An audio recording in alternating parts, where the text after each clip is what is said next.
إن الحمد لله نحمده ونستعينه ونستغفره ونعوذ بالله من شرور أنفسنا ومن سيئات أعمالنا من يهده الله فلا مضل له ومن يضلل فلا هادي له وأشهد أن لا إله إلا الله وحده لا شريك له وأشهد أن محمدا عبده ورسوله اللهم انفعنا بما علمتنا وعلمنا ما ينفعنا وزدنا علما. Allah Teala'dan istəyirəm ki, bu məclisi bərəkətli eləsin. Və Allah Teala bizi öz dinində sabit etsin. Deməli, vəsvəsələrin insana təhlükəsi. Əbu Hureyra radiyallahu anh deyir, Allah Resulü sallallahu aleyhi və səlləmin səhabələrindən olan bəzi insanlar gəldilər və dedilər ki, İnna necidu fi enfusina ma yeta'azamu ahaduna an yetekelleme bihi. Həqiqətən biz öz nəfsimizdə, özümüzdə elə şeylər duyuruq, elə şeylər hiss edirik, elə fikirlər, vəsvəsələr gəlir ki, bizdən birisi onu danışması ona ağır, böyük gəlir. Və Allah Resulü sallallahu aleyhi ve sellem buyurdu ki, وَقَدْ وَجَدْتُمُوهُ yəni belə bir şey siz hiss ettinizmi, var mı sizdə? Dedilər ki, bəli və Allah Resulü sallallahu aleyhi ve sellem dedi ki, ذَاكَ صَرِيحُ الْإِيمَانِ Bu açıq aydın imandır, imanın özüdür. Yəni insanın açıq aydın iman nədir? Vəsvəsələr gəldikdə insana o gələn fikirləri danışması ağır gəlməsi. O gələn fikirləri üzə çıxarmaq, ona çətin gəlməsi, pis hesab etməsi bu açıq-aşkar imandır. Və yenə Ənəs bin Məlikdən gəlir ki, Allah Resulü sallallahu aleyhi ve sellem buyurmuşdur, Lən yəbrəhən-nəsu yətəsəəlun və insanlar bir-birlərindən soruşmaqda, sual verməkdə davam edirlər, yəni bundan əl çəkmirlər və hətta onlardan bəziləri deyir ki, Həzəllahu xaliqu kulli şeyin Bu Allahdır, yəni hər bir şeyin xaliqi, hər şeyi yaradan. Bəs Allahı kim yaratmışdır? Və başqa hədisdə Əbu Hureyra deyir ki, Allah Resulü sallallahu aleyhi ve sellem buyurmuşdur, Yə'ti şeytanu əhədəkum fəyəqul Şeytan sizdən birisinə gəlir və deyir ki, Mən xalaqa kədə və kədə Filan şeyi kim yarattı? Və hətta ona deyir ki, bəs sənin Rəbbini kim yarattı? فَإِذَا بَلَغَ ذَٰلِكَ Əgər bu həddə çatıbsa, فَلْيَسْتَعِذْ بِاللّٰهِ وَلِيَنْتَهِ Allaha sığınsın, yəni o vəsvəsə, o fikir gələn insan Allaha sığınsın və buna son qoysun. Yəni bu fikirləri düşünməsin, bunun ardınca getməsin, bunu fikirləşməsin. Və yenə başqa hədisdə Allah Resulü sallallahu aleyhi ve sellem buyurur ki, لَا يَزَرُ النَّاسِ يَتَسَأَلُونَ Və insanlar sual verməkdə, soruşmaqda davam edirlər bir-birindən. Və hətta deyilir ki, Hədə xalaqallahu xalqa fəmən xalaqallah Budur, Allah bütün məxluqatı yaratmışdır, bəs Allahı kim yaratmışdır? Fəmən vəcədə min dəlikə şeyən fəliyəqul əməntu billah Və kim bunlardan bir şeyi özündə tapar, hiss edərsə, desin ki, əməntu billah Allaha iman etdim. Və başqa rəvayətdə isə və rusulihi və Allahın elçilərinə iman etdim. Və Abdullah ibn Abbas deyir, bir kişi gəlir Allah Resulü sallallahu aleyhi ve sellem yanına və deyir ki, Allahın elçisi İnnə hədənə yəcidu fi nəfsihi yuarridu biş-şey Bizdən birisi öz nəfsində bir şey hiss edir, nəsə fikir gəlir və onun üçün, yəni onu danışmaqdansa, yəni kömür olması daha sevimlidir, daha yaxşıdır. Və Allah Resulü sallallahu aleyhi ve sellem buyurdu ki, Allahu Ekber, Allahu Ekber, Allahu Ekber, yəni təkbir edir. Deyir ki, Elhamdülillahillezi raddə keyduhu iləl vəsvəsə. Onun, yəni şeytanın hiləsini vəsvəsəyə qaytaran Allah Teala bütün həmdlərə layiqdir. Ki, yəni şeytana ancaq vəsvəsə qalır. Çünki Allah Teala başqa ayədə, Quranda ayələrdə buyurur ki, yəni şeytanın insan üzərində bir hakimiyyəti, hökmranlığı yoxdur. Yəni sadəcə vəsvəsə də verir. Və Əbu Cəmil tabinlərdə olur, deyir ki, mən Abdullah ibn Abbasdan soruşdum və dedim ki, mə şeyun əciduhu fi sadri, mən sinəmdə, qəlbimdə o hiss etdiyim, tapdığım şey nədir?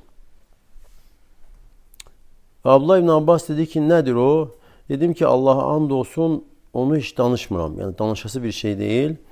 Və dedi ki, şeyun min şəkkin, yəni nəsə şək şübhədən bir şeydir, yəni Allah barəsində, Allahın dini haqqında. Və güldü və dedi ki, mə nəcə min dəlikə əhədun, yəni bundan heç kəs nicat tapmamışdır. Yəni şək şübhə gələ bilir. Və hətta nəhayət Allah Teala bu ayəni nazil etdi. فَاِنْ كُنْتَ فِي شَكٍ مِمَّا أَنْزَلْنَا إِلَيْكَ. Allah Teala Peyğəmbər sallallahu aleyhi ve sellem deyir ki, əgər sənə nazil etdiyimiz barəsində şəkdə olsan, sənə nazil etdiyimizin hər hansı bir şey haqqında şək şübhə içində olsan, فَسْأَلِ يَقْرَؤُونَ الْكِتَابَ مِنْ قَبْلِكَ. Səndən öncə, yəni kitab oxuyanlardan soruş. Və sonra Abdullah ibn Abbas mənə dedi ki, İdə vəcəddə fi nəfsikə şeyən fəqul. Əgər nəfsində bir şey, bir cür vəsvəsə tapsan, görsən, yəni bunu de, yəni ayəni oxu. Huvəl-əvvəlu vəl-əxiru vəl-zahiru vəl-batinu və huvə bi kulli şeyin alim. Hadis surəsi 3-cü ayə. Huvəl-əvvəlu, o əvvəldir, yəni ondan əvvəl heç nə yoxdur. Vəl-əxir, axırdır, yəni ondan sonra heç nə yoxdur. Vəl-zahir, Allah Teala ən yüksəkdən ucadır, ondan yuxarıda, yüksəkdə, ucada heç nə yoxdur. Vəl-batin, Allah da ən yaxındır, Allahdan yaxın heç nə yoxdur və o hər bir şeyi biləndir. Mənə bu hədislər və həmçinin Abdullah ibn Abbasdan gələn bu rəvayət, bu əzəmətli hədislər əzəmətli bir iş haqqında xəbər verir, hansı ki, qəlblərin islahı, qəlblərin salih olması ilə bağlıdır, qəlblərin müalicəsi ilə və bu da vəsvəsələrdən qorumaq, şək şübhədən qorumaq, hansı ki, insanın qəlbinə hücum edir və heç izin istəmədən, insandan soruşmadan daxil olur. Və bir də insan görür ki, artıq fikirlərində, qəlbində müəyyən şək şübhə vardır. Qəlbində şək şübhə vardır və ondan sonra vəsvəsələr gəlir. Qəlbi xəstələndirən vəsvəsələrə düşür insan. Və özü üçün xeyir istəyən, özünün xoşbəxtliyini istəyən müsəlman bu hədislərdə olan Peyğəmbər sallallahu aleyhi və səlləmin müalicə üslublarını fikirləşməlidir. Salamat olmaq üçün ən nümunəvi üslubları fikirləşməlidir və ondan necə xilas ola bilər. Və Allah Rasulü sallallahu aleyhi və səlləm də bu hədislərdə faydalı müalicəni, dərmanı zikr etmişdir. Bu vəsvəsələrdən xilas olmaq üçün və bu da 3 şeydir. Birincisi, insan o şeytani vəsvəsələrə son qoymalı. O fikir gəldisə, fikrin ardınca getməməli. Gələn o vəsvəsəni düşünməməlidir. Çünki hədisdə buyurur ki, vəliyyəntəhi son qoysun. Və ikinci, onun şərrindən Allaha sığınsın. O şübhələrin, o vəsvəsələrin, hansı ki, şübhə, vəsvəsə səbəbi ilə insan Allahın dinindən uzaqlaşır. Və Allah Rasulü sallallahu aleyhi ve sellem deyir ki, فَلْيَسْتَعِذْ بِاللّٰهِ Allaha sığınsın. Və üçüncüsü isə doğru düzgün imana sığınmalıdır. Hansı ki, kim buna sığınarsa, əmin olanlardan olar. Və necə ki buyurur, فَلْيَقُلْ آمَنْتُ بِاللّٰهِ وَرُسُولِهِ Qoy desin ki, Allaha iman etdim və onun elçilərinə. Və İbn Abbas da bu vəsvəsələri dəf etmək üçün deyir ki, bu ayəni oxu. Huvəl-əvvəlu vəl-əxiru vəl-zahiru vəl-batinu və huvə bi kulli şeyin alim. Yəni, bunun mənasını düşünərək müsəlman oxuyarsa buradakı gözəl adları, hansı ki, bunda imanı doğrultmaq vardır, insanın yəqinliyi artar və vəsvəsələr də insandan uzaqlaşar. Nə üçün? Çünki batil, yəni batilin o batilliyi çox şeylərlə aşkar olur. Bir şeyin, bir batilin batil olması. Ola bilər, bəzi insanlara batil aşkar olmur, onun batil olması bəlli olmur. Lakin bir çox şeylərlə batil aşkar olur və birincisi elmlə, haqqa zid olduğunu bilməklə. Yəni, haqqa zid olan hər bir şey batildir. İnsan biləndə ki, haqq budur, ve ona zid bir şey varsa demək batildir. Ve Allah da Yunus suresinde buyurur: فَمَاذَا بَعْدَ الْحَقِّ اِلَّا الضَّلَالِ Hak'tan sonra zelaletten başka ne vardır? Ve Allah Resulü sallallahu aleyhi ve sellem buyurur ki bu imanın açık aydın özüdür. Ve sonra deyir ki onun hilesini vesveseye çeviren Allah Teala bütün həmdlərə layiqdir. Yəni bu vəsvəsələrin gəlməsi və insanın bunu xoşlamaması və bunu dilinə gətirmək onun üçün böyük əzəmətli gəlməsi və qəlbdən bunu dəf etməyə çalışması bu insanda olan imandan xəbər verir. Sanki insan mücahiddir, döyüşə çıxıb və düşmənlə vuruşur və nəhayət ona qalib gəlir. Və insanın imanını qoruması üçün nəfsə olan vəsvəsələrlə mübarizə aparması ən əzəmətli cihaddan sayılır. Ki, insan bu vəsvəsələri sevmir və onu qovmaq üçün mübarizə aparır. Və müsəlmana vacibdir ki, bu vəsvəsələrdən qorunmaq üçün səbəblərdən tutsun və həmçinin əməllər etsin, qəlbdə imanın sabit qalması üçün və halının yaxşılaşması üçün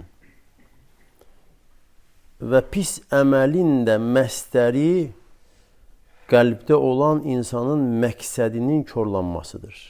Əgər bir insan pis əməllər edirsə, pis sözlər danışırsa, qəlbdəki qəsd pozulmuşdur.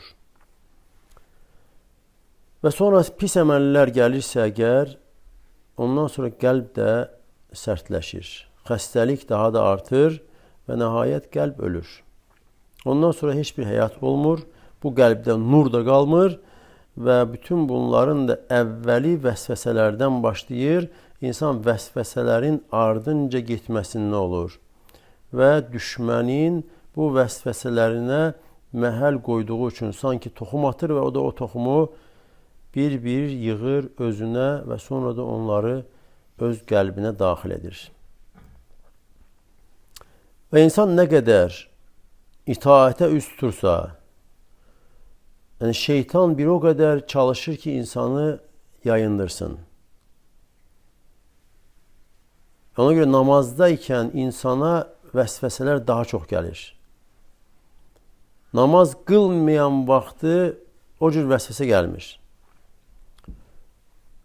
Çünki insan namazdayken Rəbbinə yaxın olur, Allahla gizli danışıqdadır, Allaha yaxınlaşır, Allahla ünsiyyətdədir, Allahla bağlantısı var və şeytan da bu əzəmətli ibadətdə istəyir insanı yayındırsın və namazın ruhu özəyindən uzaqlaşdırsın.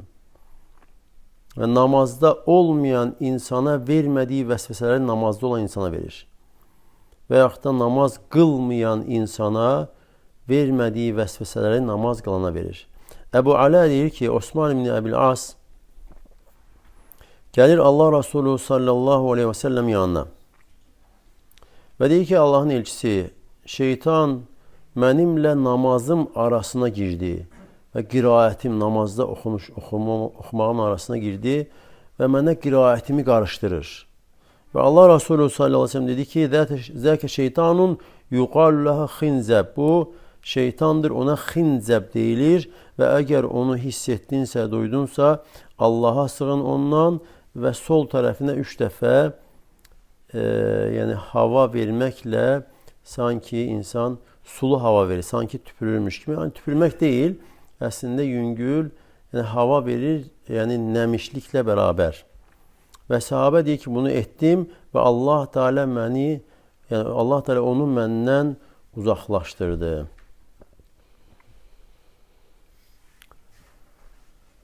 Mən nə qədər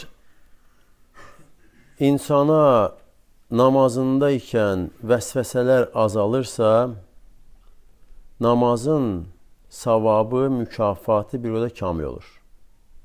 Nə qədər vəsvəsələr namazda çoxalırsa, insanın namazı bir o qədər zay olur. Deməli, insanın, müsəlmanın vəsvəsələri dəf etməyə olan ehtiyacı olduqca çoxdur. Namazın savab mükafatını əldə etmək üçün. Çünki hər kəsə, namaz qılan hər kəsə namazından əql etdiyi, dərk etdiyi hissəsi çatır. Namazdan insana çatan savab, mükafat, namazın hansı hissəsini dərk edərək, anlayaraq, qəlbi ilə Allaha yönələrək əda etdirsə, o hissəsi ona çatır. Və şeytan da istəmir ki, insana namazdan xeyir çatsın.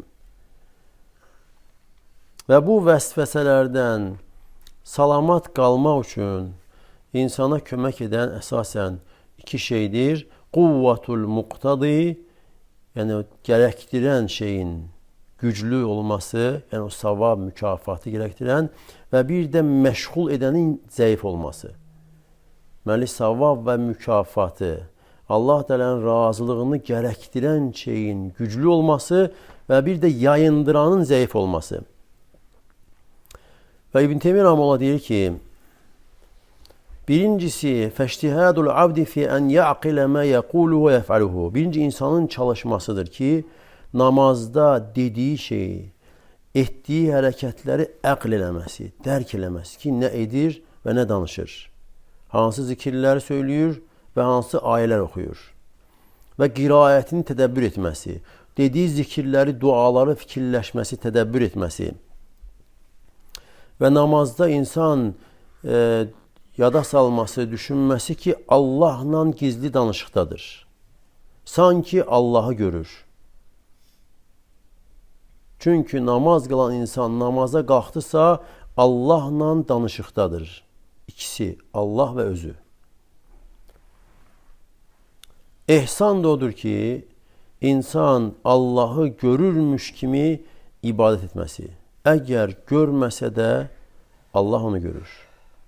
Və nə qədər insan namazın şirinliyini dadarsa, namazın şirinliyi nə qədər ona yaxın olarsa, bir o qədər namaza tərəf gedər. Namaz bir o qədər insanı cəzb edər. Namazın insanı cəzb etməsi, namazın insanı özünə tərəf çəkməsi və insanın da namaza sevgi və şovqla getməsi o namazdakı şirinliyi dadmasına görədir. Və bu da insanın imanının gücünə görə olur. Və imanı da gücləndirən səbəblər çoxdur. Və Allah Resulü sallallahu aleyhi ve sellem buyurur ki, Hubbə ileyyəl min dünyakum ən-nisə və tıyib. Sizin dünyanızdan mənə sevdirilmişdir qadınlar və ətir. Və cu'ilət qurratu ayni fis-salah. Gözümün sevinci isə namazda edilmişdir. Gözümün sevinci. Qurratu ayn, yəni insan gözü görür və sevinir. Göz sevinir, qəlbə sevinç gəlir. Və başqa hədisdə buyurur ki, Bilala, Ərihnə ya Bilal bis-salah. Ey Bilal, bizi namazla rahatlandır. Və qəlbdə olan Allahı tanımaq. Çünki qəlb elm yeridir. Və əgər qəlbdə Allahı tanıması, Allahın ad və sifətlərini bilməsi, Allah sevgisi, Allaha olan qorxu, dini xalis Allah üçün etməsi, ixlasla dində olan hər bir ibadət növlərini xalis Allah üçün, Allahın sevgi və razılığını əldə etmək üçün etməsi və həmçinin Allahdan qorxması, Allahdan umması, hər hansı bir şeyi umursa yalnız Allahdan umması və Allah Teala'nın xəbərlərini təsdiqləməsi və başqa bu mənalar qəlbdə olan mənalardır. Və bütün bunlar, hansı ki insanlar bu məsələlərdə bir-birlərindən çox fərqlənirlər. Və nə qədər insan Qur'anı oxuyub tədəbbür edirsə, bu mənalar daha da güclənir. Və bunlar gücləndikcə insan imanı artır. Nə qədər insan Qur'anı tədəbbür edir, Qur'anı anlamağa çalışır və Allah Teala ad və sifətlərini bilməyə çalışır, Allahın əzəmətini, ad və sifətlərinin əzəmətini öyrənirsə, bilirsə, bir o qədər iman artır. Və bir o qədər də insanın Allaha möhtaclığı artır. Allaha ibadətdə olan möhtaclığı artır. Allahla məşğul olmağa olan sevgisi artır. Və bundan sonra insan zəruri şəkildə özünün Allaha möhtac olduğunu başa düşür. Və Allah Teala'nın onun Rəbbi, ilahı olmasına olan ehtiyaclığını başa düşür. Yemək və içməyə olan ehtiyacından daha çox Allaha qulluq etməyə olan ehtiyacını anlayır. Və insan üçün salihlik yalnız o vaxt olur ki, məbudu, ilahı yalnız Allah'tır. Razı qalmağa, yəni razı etməyə çalışdığı yalnız Allah'tır. Ancaq dərdi odur ki, Rəbbim razı olsun. Əsas dərdi odur ki, Rəbbim məni sevsin, Rəbbim məndən razı olsun. Və ancaq Allah Teala ilə rahatlıq tapır. Allahla ünsiyyət qurur. Allahı zikirlə ləzzət alır. Başqa şeylərlə yox, insanların məşğul olduğu indiki dövrdə əyləncələrlə yox, ləzzəti Allahı zikirləndir. Və istirahəti əyləncə mərkəzlərində yox, Allahı zikir və Allaha ibadətlə istirahəti. Və bunun hamısı, bütün bunlar üçün də Allah Teala'nın kömək və yardımına ehtiyacı var. Əgər Allahın yardımı, müvəffəqiyyəti olmasa, insan özü cinsində olan başqaları kimi əylənmək üçün, ləzzət almaq üçün müəyyən vasitələr axtarar. Əgər qəlb üçün Allahdan qeyri hər hansı bir ilah olarsa, qəlbin bağlandığı yer olarsa ki, onunla rahatlıq tapar, onunla ləzzət alarsa əgər, qəlb korlanır. Qəlb həlak olur və ondan sonra qəlbin salihliyinə heç insanda bəzən ümid də qalmır. Əgər Allah Teala ona yardım etməsə, onu islah etməsə, insan həlak olar. Və bütün güc qüvvət də insanda ibadətə addım atmaq üçün, hətta dilini tərpədərək ən yüngül ibadət olan zikri etmək üçün Allahın güc və qüvvət verməsinə insan ehtiyacı vardır.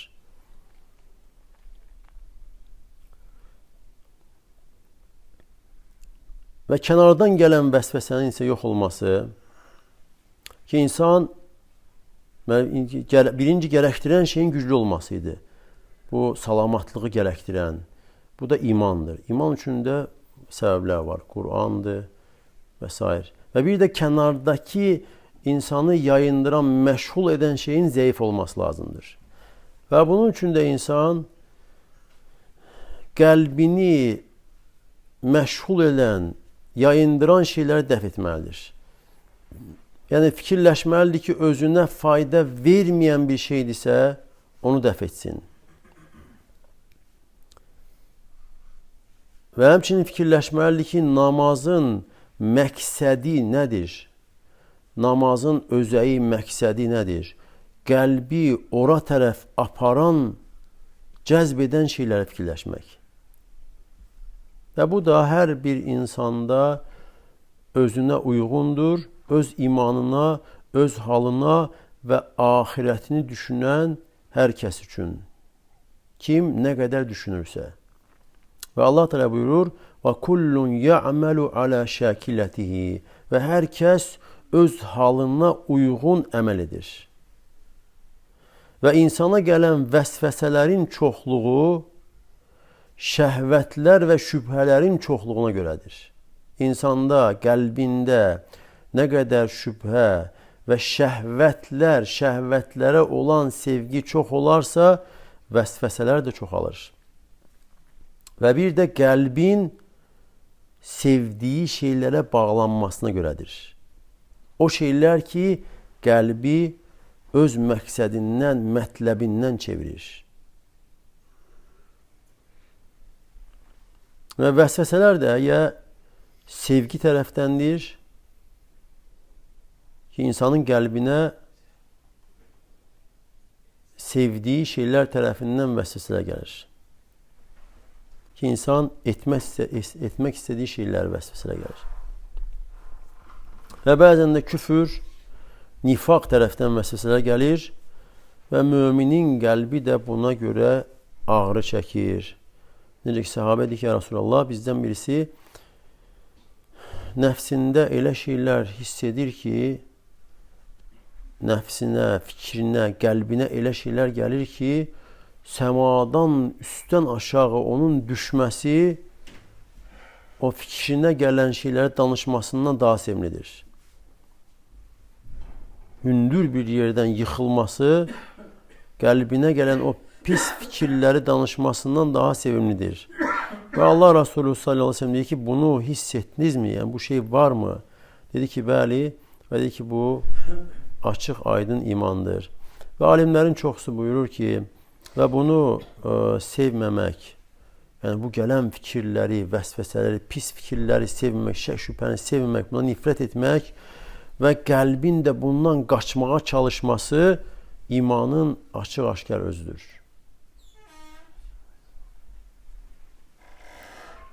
Və şeytanın hiləsini vəsvəsəyə çevirən Allah Teala həmdə layiqdir. Çünki hiləsini Allah Teala çevirməsəydi insanların hamısını azdırardı. Və əgər cinlərdən olan şeytan insana qalib gəlirsə vəsvəsə verir. İnsanlardan olan şeytan qalib gəlirsə yalanlayır. Və kim də Allaha tərəf üz tutursa ona şeytan vəsvəsələr verir. Və lakin müsəlmana vacibdir ki, səbr etsin, sabit olsun, öz zikrində, namazında, ibadətində sabit olsun, nə qədər vəsvəsələr gəlsə də və bilsin ki, vəsvəsədən o tərəfə şeytanın hakimiyyəti, hökmranlığı yoxdur və özündən çıxmamalı, təmkinli olmalıdır və əgər bunda davamlı olarsa, Allah Teala şeytanın hiləsini ondan uzaqlaşdıracaqdır. Nisə surəsində Allah Teala buyurur, İnnə keydəş-şeytani kənə dəifə, həqiqətən şeytanın hiləsi zəifdir. Və hər dəfə insan Allaha tərəf üst tutmaq istədiksə, qəlbi ilə ona vəsvəsə verir, başqa işlərlə, başqa vəsvəsələrlə. Sanki şeytan yol kəsən quldur kimidir. Hər dəfə qul Allaha tərəf yol tutmaq istədikdə, istəyir ki, yolunu kəssin, qarşısını kəssin. Ona görə sələflərdən bəzilərini deyirlər ki, Yahudi və Nasranilər deyirlər ki, bizə vəsvəsə gəlmir, vəsvəsə verilmir. O deyir ki, düz deyirlər. Şeytan xarab evdə nə inəsin, nə işi vardır?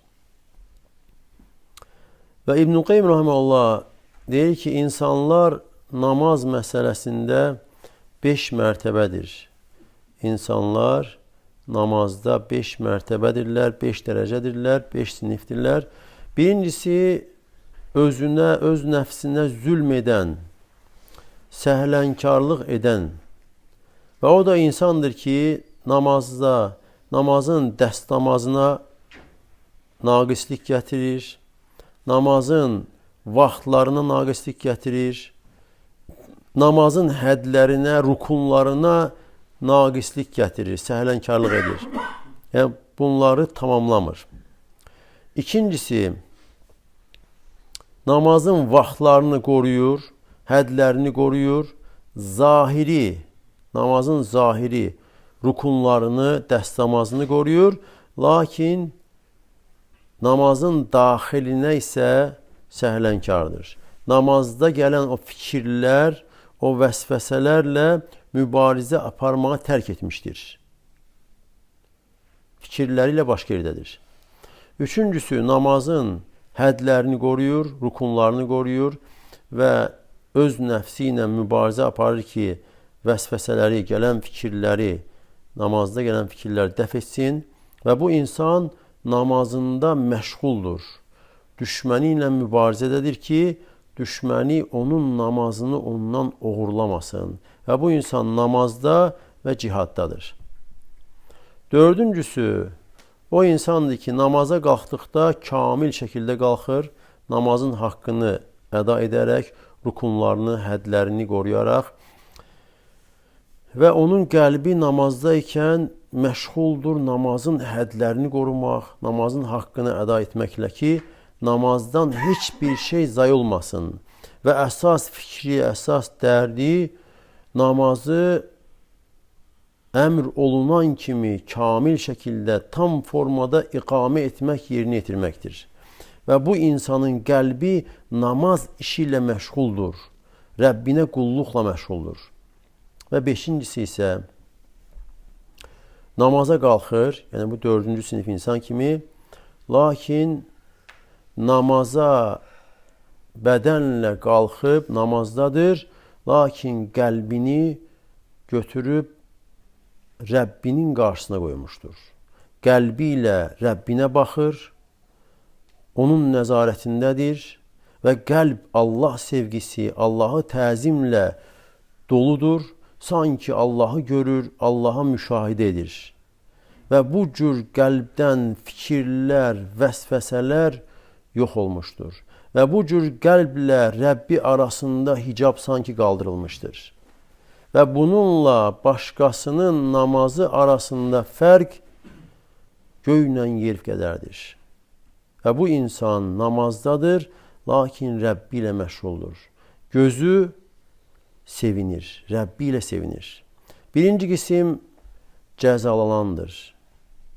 Birinci qisim namaz qılanlar cəzaya layiq olanlardır. İkinciləri hesaba çəkilənlərdir. Üçüncüsü bağışlanandır. Dördüncüsü mükafat, savab veriləndir. Namazı bu cür əda etdiyi üçün isə. Beşincisi isə Rəbbinə yaxın olanlardandır. Və bu beşinci sinif insanın da namazda gözü sevinən insanların dərəcələrindən payı vardır. O kəslər ki, namazda ikən gözləri sevinir. Namazla göz sevinci tapırlar. Və Allah Teala'dan istəyirəm ki, bizi bu beşinci sinif insanlardan etsin və Allah Teala bizim qəlblərimizi islah etsin və Allah Teala bizi öz dinində sabit etsin. Allah sizə də bərəkət versin. Subhaneke Allahumma və bihamdik. Eşhedü en la ilahe illa ente estağfiruke ve etûbü ileyk.